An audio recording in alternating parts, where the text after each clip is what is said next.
ನೋಡಿ ಮನೆ ಕ್ಲೀನ್ ಮಾಡೋ ಒಂದು ಕೋಲ್ ಇದ್ದರೆ ಸಾಕು, ಎಷ್ಟು ಚೆನ್ನಾಗಿ ಕ್ಲೀನ್ ಮಾಡ್ಬೋದು. ಒಂದು ಬಟ್ಟೆ ಮತ್ತು ಒಂದು ಕೋಲು, ಹೀಗೆ ಒಂದು ಬಕೆಟಲ್ಲಿ ನೀರು ತಗೊಂಡು ಹೀಗೆ ಕೋಲಲ್ಲಿ ಒರೆಸ್ಕೊಂಡು ಬಂದರೆ ಸಾಕು.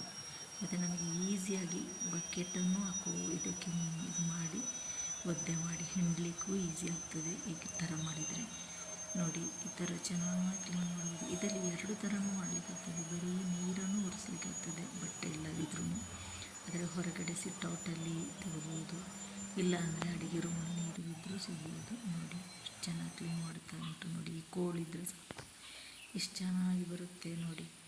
ಈ ಥರ ಕೋಲು, ಇದರ ಮೇಲೆ ಒಂದು ಬಟ್ಟೆ ಹಾಕಬೇಕು.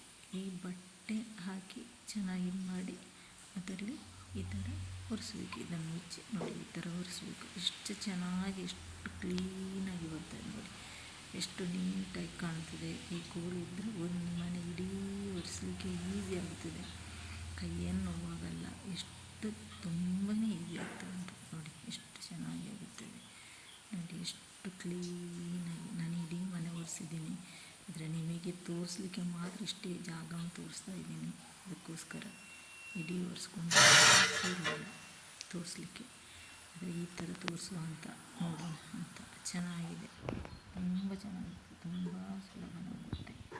ಎಲ್ಲಿ ನೀರಿದ್ದರೆ ಸಾಕು. ನಾವು ಯಾವ ಥರದ್ದು ಬೇರೆ ಬೇರೆ ಥರ ತಗೊಂಡಿದ್ದೆ, ಆದರೆ ನನಗೆ ಇದೇ ಈಸಿ ಅನಿಸಿದ್ದು.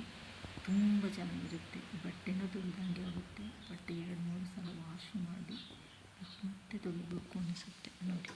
ತುಂಬ ಚೆನ್ನಾಗಿದೆ, ತುಂಬ ಕ್ಲೀನ್ ಆಗ್ತದೆ. ಇದರಲ್ಲಿ ಎಷ್ಟು ಚೆನ್ನಾಗಿದೆ ಅಂತ ಅಷ್ಟು ನೀಟಾಗಿ ನಾನು ಒರೆಸ್ಬೋದು.